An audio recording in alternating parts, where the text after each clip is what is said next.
오늘은 나의 그릇에는 무엇이 먼저입니까? 라는 제목을 가지고 함께 은혜를 나누고자 합니다. 제가 이번 주에 아이랑 놀다가 깨달은 은혜가 있습니다. 그 은혜를 오늘 나누려고 해요. 아이랑 재밌게 놀아주고 이제 잘 시간이 됐어요. 그러다 보니까 이 놀이방에서 이제 장난감을 정리를 해야 됩니다. 이 장난감 중에서도 블럭이었어요. 이제 블럭을 정리하려고 했습니다. 시에라 이제 장난감을 정리하자, 블럭을 정리하자라고 했더니 응 하고 대답을 하는 거예요. 그래서 이제 정리함에 같이 넣기 시작을 했어요. 그 블록은 이제 큰 직사각형이 있고 뭐 정사각형이 있고 원이 있고 세모 여러 가지가 있단 말이죠. 도형이. 근데 이제 정리함에 넣으려면 큰 것부터 순서대로 차곡차곡 잘 넣어야 돼요. 그런데 세상에 제가 이제 큰 거를 쥐어주고 시엘이에게 잘 넣어봐라고 했더니 그거를 쥐지 않아요. 자기 멋대로 원을 들기 시작을 합니다. 원을 집어넣어요. 직사각형, 정사각형 큰 것부터 차곡차곡 넣어야 정리가 되는데 원을 넣고 막 세모를 던져넣기 시작을 하는 거예요. 제가 그래서 안 돼요. 아빠가 줄 테니까 이것부터 넣어요라고 말하니까 싫대요. 손에 잡히는 대로 막 정리함에 넣는 거예요. 어떻게 됐겠습니까? 엉망진창이 되는 거예요. 정리가 안 되고 오히려 난장판이 되는 겁니다. 블록이 정리함에 다 들어가지가 않아요. 아직 블록은 한가득 남았는데 이미 정리함이 꽉 찬 것처럼 보이는 거예요. 그래서 제가 재차 말했습니다. 그것부터 넣으면 안 돼. 아빠가 주는 거 이것부터, 이 큰 것부터 넣어야지. 알겠어요? 라고 말했습니다. 아이가 뭐라고 얘기했을까요? 시엘이가 뭐라고 얘기했을까요? 네, 정확히 하셨습니다. 철저하게 무시당했습니다. 대답이 없어요. 무시당했습니다. 그냥 자기가 손에 잡히는 대로 넣어요. 제가 그 모습을 보면서 회개했습니다. 회개했어요. 왜냐하면 그 시엘이의 모습이 하나님 앞에서의 바로 저의 모습같이 느껴졌기 때문입니다. 칭찬은 고래도 춤추게 한다라는 책이 있죠. 칭찬은 고래도 춤추게 한다의 저자 켄 블랜차드의 비전이란 책도 있습니다. 이 비전이란 책에 저의 상황과 제가 경험했던 비슷한 이야기가 나와요. 그 이야기가 무엇이냐면 어느 스테크, 시간을 돈으로 인식하고 구체적인 계획을 세우는 것을 스테크 전문가라고 하거든요. 어느 스테크 전문가가 사람들 앞에서 강연을 합니다. 그 강연을 할 때 그가 주둥이가 넓은 항아리를 꺼내서 탁자 위에 올려놓았습니다. 먼저 그 항아리에다가 주먹만한 돌멩이를 하나씩 넣기 시작을 했어요.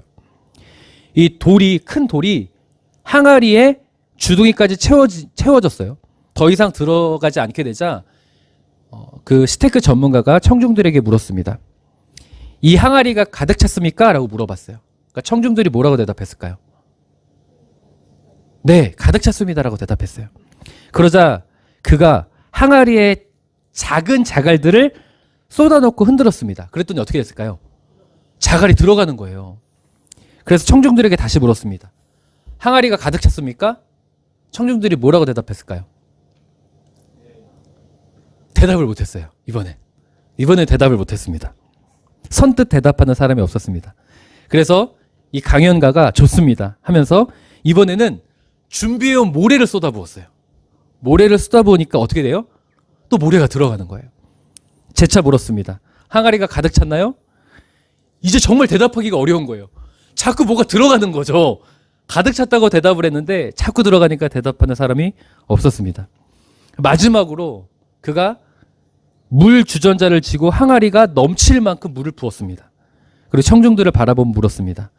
지금까지 제가 한 행동의 핵심은 무엇일까요? 라고 물어봤어요. 그러자 총기 어린 젊은이가 대답했습니다. 지금 이 강연가가 누구라고요? 스테이크 전문가예요. 시간을 효율적으로 구체적으로 사용하는 것이 돈을 아끼는 것이다. 시간을 돈으로 인식하는 스테이크 전문가가 강연하는 거란 말이죠. 그러니까 이 총기 어린 젊은이가 뭐라고 대답했냐면 스케줄이 아무리 꽉 차 있더라도 잘 궁리만 하면 얼마든지 끼워 넣을 수 있다. 스케줄을 끼워 넣을 수 있다라고 생각합니다라고 대답했어요. 맞나요? 그러자 전문가가 글쎄요라고 하면서 미소를 지었어요. 그건 진짜 핵심이 아닙니다. 이 이야기에서 진짜 제가 지금 한 행동에서 배워야 할 교훈은 큰 돌을 가장 먼저 넣지 않는다면 절대로 이 모든 것이 들어가지 않는다라는 것입니다라고 말했어요. 큰 돌부터 넣지 않으면 자갈도 들어가지 않고 모래도 들어가지 않고 물도 들어가지 않는다는 거예요. 이 순서를 바꿔서 하면 이미 다 차고 넘쳐버리는 거예요. 성도님들, 내 인생에서 큰 돌은 무엇입니까? 내가 가장 먼저 넣어야 될 큰 돌이 뭐예요? 많은 사람들이 작은 돌부터 채워 넣는 경향이 있어요. 가장 중요한 우리의 큰 돌은 뭐죠? 바로 예수 그리스도시겠죠. 예수 그리스도를 내 인생의 가장 주인으로 모시고 우선순위로 붙잡아야 되는데 자꾸 다른 것들을 먼저 붙잡으니까 하나님께서 내 삶에 능력을 베푸시거나 일하실 공간이 없는 거예요.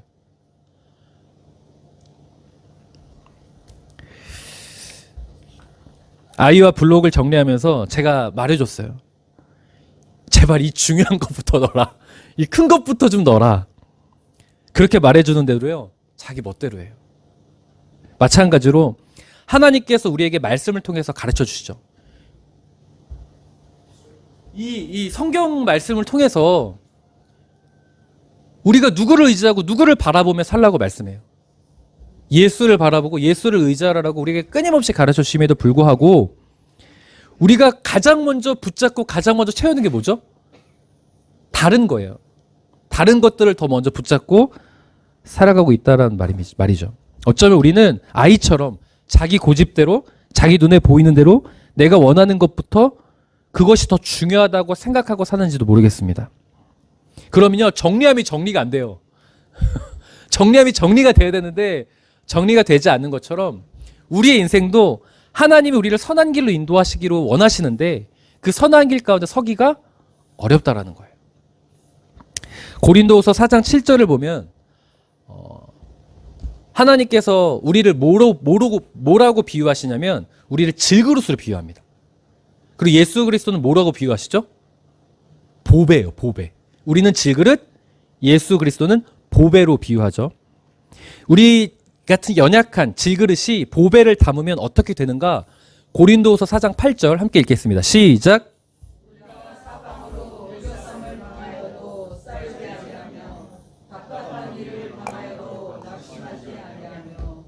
아멘.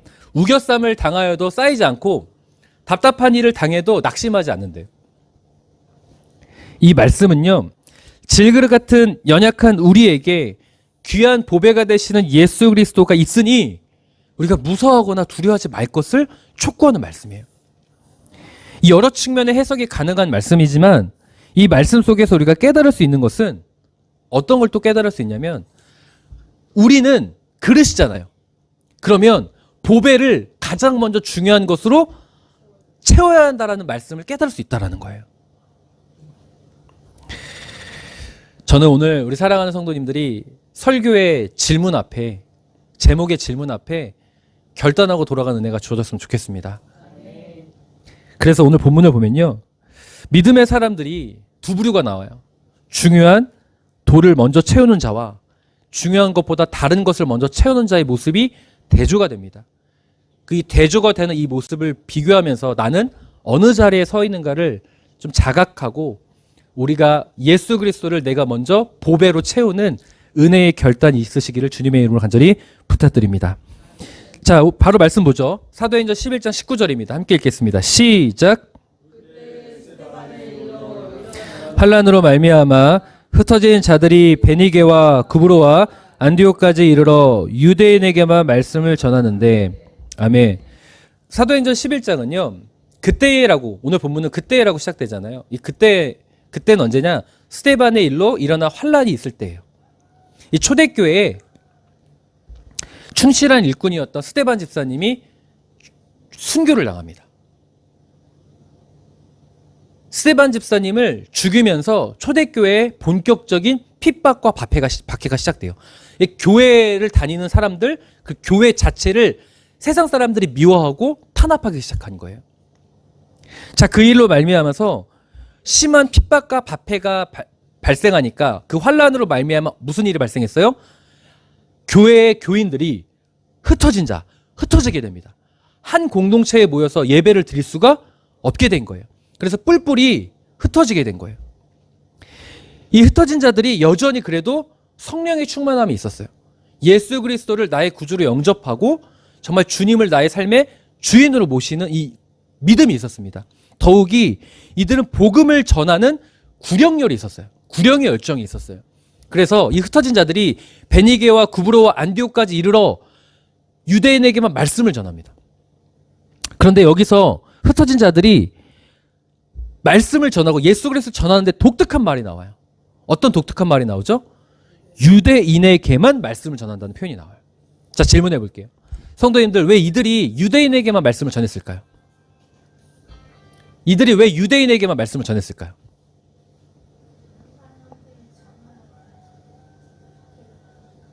네, 다른 사람에게 전하면 박해를 받으니까. 네, 좋은 의견입니다. 또 다른 의견 없으십니까? 그렇게 멀뚱멀뚱 쳐다보시면 제가 마음이 여려집니다. 자, 그 이유는요. 그 의견도 좋은 의견이에요. 그 의견은 이 구브로와 안디옥까지 이르게 된 흩어진 자들이 예수님의 마음을 분명히 가지고 있어요. 믿음이 있어요. 성령 충만함이 있어요. 그 마음을 가지고 복음을 전하지만 예수보다 더 먼저 붙잡은 게 있기 때문이에요. 예수보다 더 먼저 붙잡은 게 뭐냐면 첫 번째는요. 자, 유대인들은 이방인이 복음을 받아들이면 안 된다라는 선입견이 있었습니다. 이방인이 구원을 받으면 안 된다라는 그 생각이 있었어요. 유대인들은.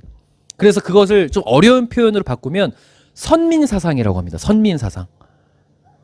이스라엘 백성, 유대인들만 하나님께 택함받은 사람들이고 우리만 구원을 받아야 되고 다른 이방인들은 구원을 받아서는 안 되는 거예요. 그들은 축복을 받아서도 안 돼. 예수 그리스도를 알아서도 안 되는 거예요. 그러는 우월의식도 있었고 선민의식도 있었고 그런 선입견과 편견이 그들에게 있었어요. 그러다 보니까 아무리 내가 예수를 영접하고 성령 충만한 그 은혜가 있음에도 불구하고 그 선입견이 먼저 나오니까 유대인에게만 복음을 전하는 거예요. 이방인에게는 복음을 전하지 않고 같은 동족인 유대인, 아직 예수를 모르는 유대인에게는 복음을 전하는 거예요. 유대인은 선민사상에 의거하면 그들은 구원을 받을 만한 사람이니까. 유대인에게만 복음을 전하는 거예요. 동시에 또 어떤 이유가 있었냐? 같이 유대인이 아닌 이방인에게 복음을 전하는 사실이 알려지면 손가락질 당하고 비난받고 이런 것에 대한 두려움이 있었기 때문이에요. 실제로요. 사도행전 11장 2절 3절 보면 그 내용이 나옵니다. 함께 읽죠. 시작. 베드로가 예루살렘에 올라갔을 때에 할례자들이 비난하여 이르되 내가 무할례자 집에 들어가 함께 먹었다 하니. 아멘. 베드로가 예루살렘에 올라갔다는 이 표현은요. 베드로가 초대교회, 예루살렘이 초대교회거든요. 예루살렘 초대교회에 갔다는 이야기예요. 자, 교회에 갔는데 무엇을 받았대요? 비난을 받았대요. 이유가 뭐예요? 무할례자의 집에 들어가 함께 교제했기 때문이래요. 이 무할례자가 다른 표현으로 무엇으로 바꿀 수 있냐면 이방인이에요. 유대인이 아닌 사람들을 뜻하는 표현이에요. 사도행전 그 앞장 10장을 보면요. 베드로가 누구를 만나냐면 고넬료를 만납니다. 고넬료. 고넬료의 집에 가서 함께 교제를 나누는 장면이 나와요. 자, 이 사실이 예루살렘 교회에 알려지게 되었고 그 예루살렘의 교인들, 유대인 교인들이 그 베드로를 엄청나게 비난해요. 이유는 간단합니다. 유대인이 이방인에게 복음을 전했기 때문이에요. 자, 흩어진 자들도 이 사실을 알까요? 모를까요? 알아요.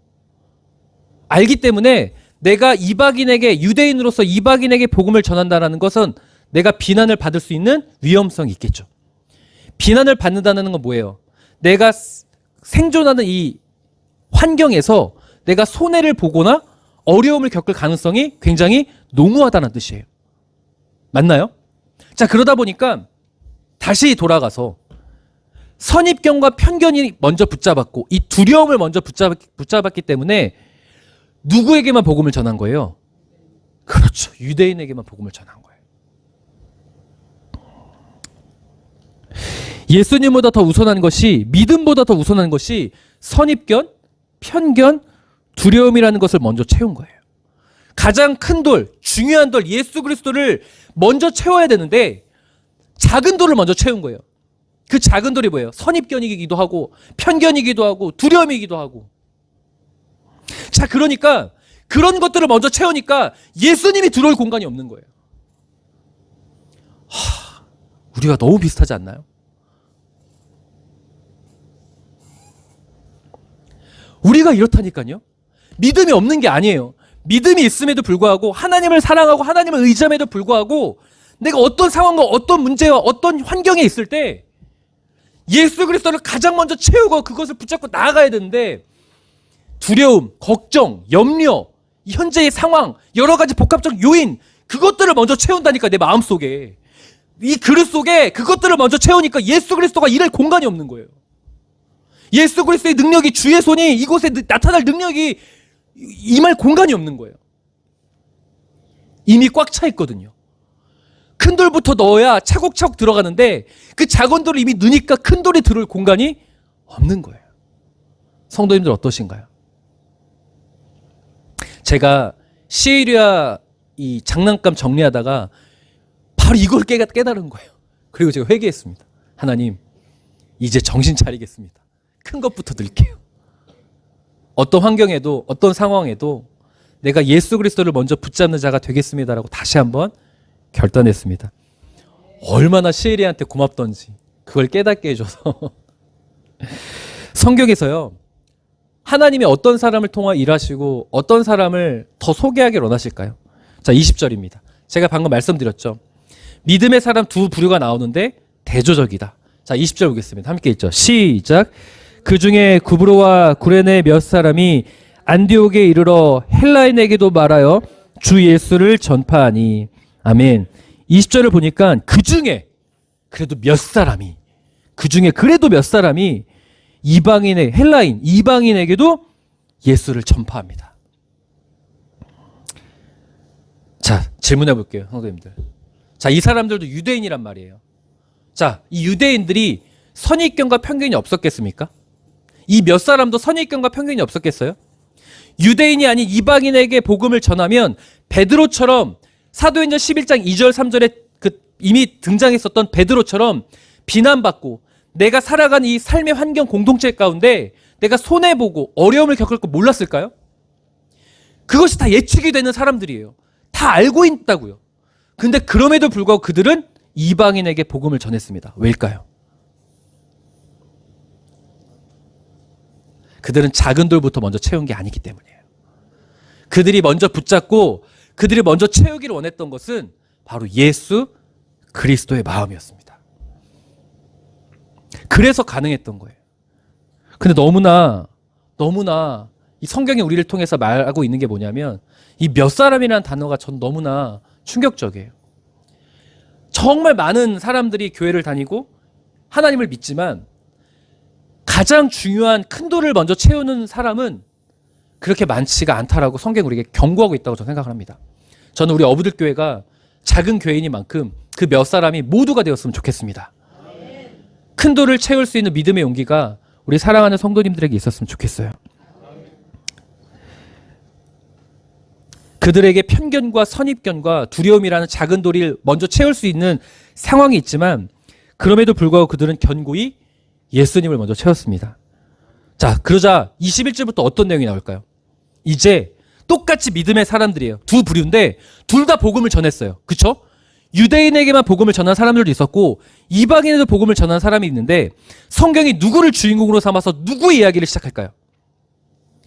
유대인에게만 복음을 전했던 이 사람들은 거기서 끝나고 이 이방인에게도 복음을 전했던 몇 사람의 이야기만 등장하기 시작합니다. 이 말은 뭐예요? 하나님께서 주목하고 하나님께서 주인공으로 삼고 하나님의 역사를 허락하시는 자는 작은 돌을 먼저 채우는 자가 아니라 큰 돌을 먼저 채우고 믿음의 용기를 가지고 살아가는 자라고 성경은 말하고 있는 거예요. 그래서 21절 말씀 보겠습니다. 시작. 주의 손이 그들과 함께 하심에 수많은 사람들이 믿고 주께 돌아오더라. 주의 손이 함께 하는데 누구와 함께 했어요? 그들과. 가장 중요한 예수 그리스도를 먼저 붙잡은 그들을 통하여 하나님의 손이 임하였다라고 성경이 소개하고 있습니다. 하나님의 손, 하나님의 능력, 하나님이 함께 하시는 사람은 누구입니까? 큰 돌, 예수 그리스도를 먼저 붙잡은 자라는 것을 소개하고 있습니다. 사랑하는 성도님들, 이 자리에 있는 분들, 저를 포함해서 제가 회개했다고 했잖아요. 제가 왜 회개했겠어요? 작은 돌을 먼저 채웠기 때문이에요. 우리 오늘 겸손히 인정할 수 있었으면 좋겠어요. 솔직히요, 사업의 문제를 만나거나 건강의 문제를 만나거나 자녀의 미래에 대한 문제를 만나잖아요. 그러면 예수 그리스도가 나의 절대자가 되어서 하나님을 의지한다고 말은 해요. 말은 한다고요. 고백은 해요. 근데 하나님 온전히 의지하지 않아요. 이미 내가 다 계산하고 있고 내가 걱정하고 있고 내가 근심하고 있고 목사든 장로든 권사든 집사님이든 성도님이든 모든 직분에 상관없이 다 그래요. 다. 제가 회개했다고요. 우리 오늘 내가 그 두려움, 걱정, 근심 여러 가지 작은 돈들을 먼저 채워서 예수 그리스도를 큰 돌을 채우지 못했던 나의 연약함을 인정하고 돌아갈 수 있는 믿음의 용기가 있었으면 좋겠습니다. 그것을 겸손히 인정해서 그 자각함으로 말미암아 하나님 내가 다시 해봅니다. 다시 예수 그리스도를 어떤 상황에도 붙잡고 하나님께 맡기고 나아가는 내가 되겠습니다라고 결단하는 우리가 되었으면 참으로 좋겠습니다. 자, 이 그들을 통해 하나님의 역사가 나타나는데요. 22절부터 성경에 놀라운 이야기가 나오죠. 바나바와 사울이 이제 사도 바울이 아직 사도 바울이 되기 전이니까 사울이 안디옥에 와서 큰 무리를 가르쳤죠. 그리고 안디옥에서 교회가 생겼어요. 이 헬라인에게 복음을 전한 것 때문에 안디옥에 교회가 세워졌어요. 이 안디옥의 교회가 어떤 교회가 됩니까? 바나바와 바울을 파송하는 교회가 되고 바나바와 바울을 파송했던 것은 어떤 걸 의미해요? 지금의 기독교가 만들어진 교회가 바로 안디옥 교회입니다. 다시약에서 선입견, 편견, 두려움이라는 것을 누구보다 다 알고 있고 그 작은 돌을 마땅히 넣어야 될 것 같아 보이는 그들이 그럼에도 불구하고 예수 그리스도를 큰 돌을 먼저 붙잡으니까 하나님은 그 자들을 통하여 하나님의 나라를 만들어 가셨다는 거예요. 더 놀라운 건 26절에 거기서부터 비로소 믿는 자들이 그리스도인이라 일컬음을 받게 됩니다. 너무 놀랍지 않습니까? 성경이 누구를 주인공으로 삼고 누구를 통해 하나님의 능력을 주시고 누구를 통해 하나님의 함께 하시는지를 너무나 자세히 설명하고 있는 거예요. 흩어졌습니다. 복음을 전할 정도로 흩어졌지만 목숨을 걸면서 복음을 전할 정도로 성령의 충만함을 사모하고 오직 예수로 살겠다고 결단한 사람들이었어요. 둘 다 믿음의 사람들이라고요. 유대인에게만 복음을 전하는 사람들도 믿음의 사람들이에요.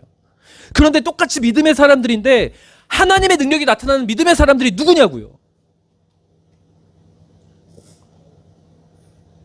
하나님의 말씀은 다른 것을 먼저 채우면서 주여 주여 외치는 자가 아니라 주님을 먼저 붙잡고 주님을 외치는 자가 하나님의 나라의 주인공이 된다는 것을 말씀하고 있음을 꼭 기억하셨으면 좋겠습니다.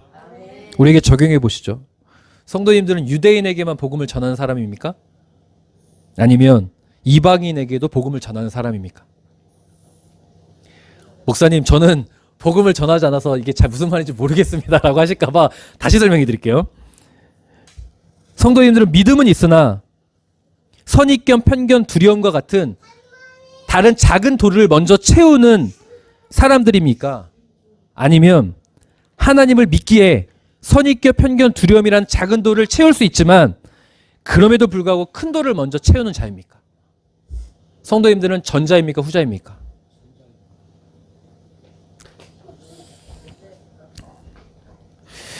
예수님은요, 우리가 후자가 될 것이 얼마나 중요한지를 가르쳐 주신 말씀이 있어요. 예수님께서 우리가 기도할 때 어떤 것을 먼저 채우고 기도해야 되는지를 두 사람을 비교하면서 말씀하신 장면이 있습니다. 누가복음 18장 10절 함께 읽겠습니다. 시작. 두 사람이 기도하러 성전에 올라가니 하나는 바리새인이요 하나는 세리라. 아멘. 누가복음 18장에는 두 사람의 기도가 나타나요. 한 사람은 누굽니까? 바리새인이고 한 사람은 세리입니다. 이 바리새인과 세리 이 자체만 보면 누가 더 죄인일까요? 세리가 더 죄인입니다. 왜 세리가 더 죄인일까요?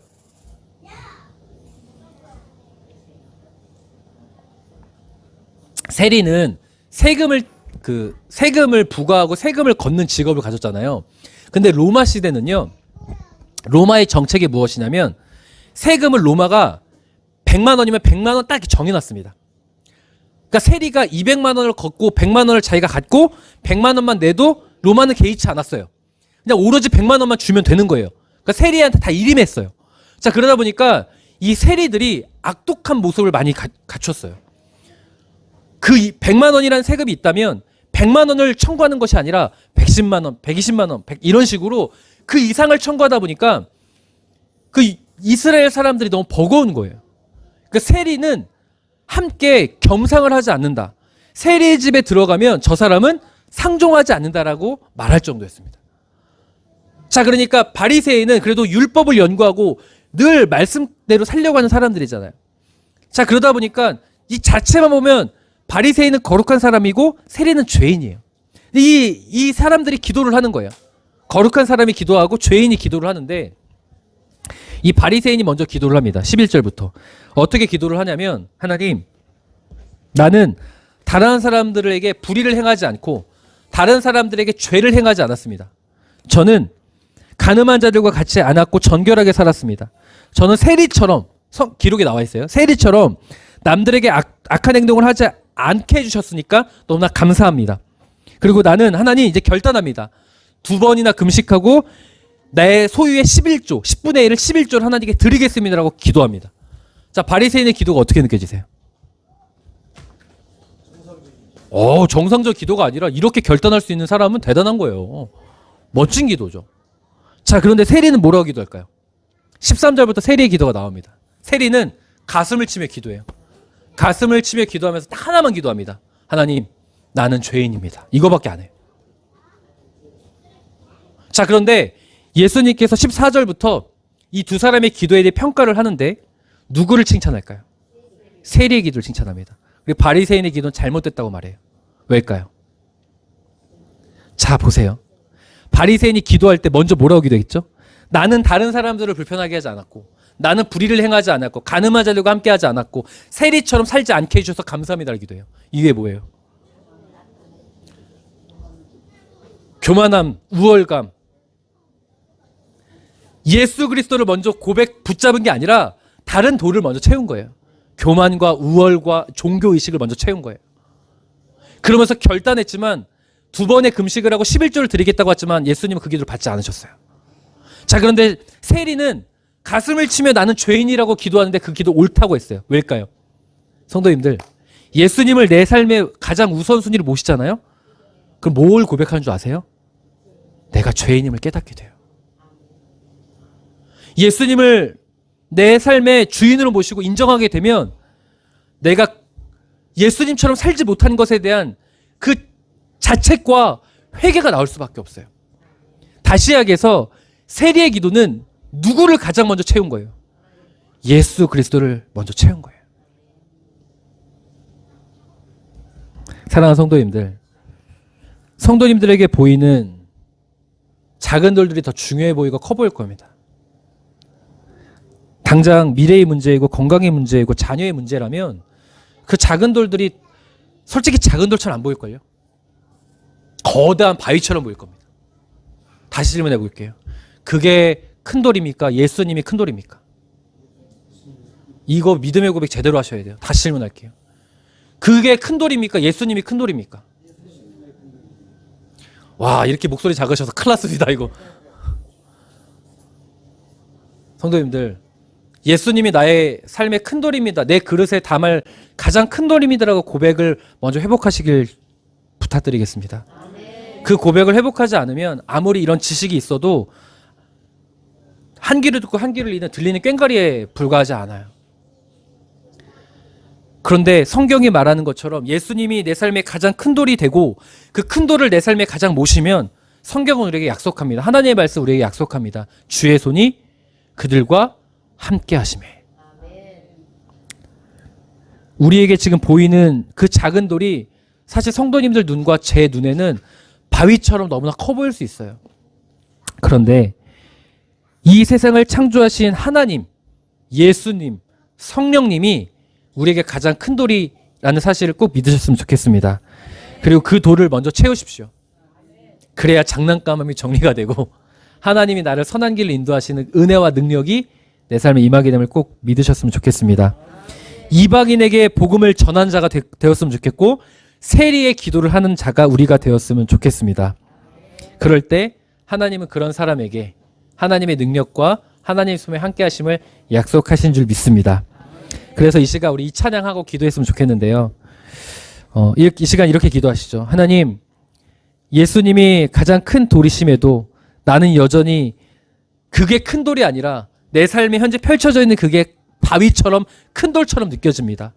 나의 시선을 거두어 주시고 주님이 내 인생의 가장 큰 돌이 되심을 고백하는 믿음이 회복되게 해 주십시오.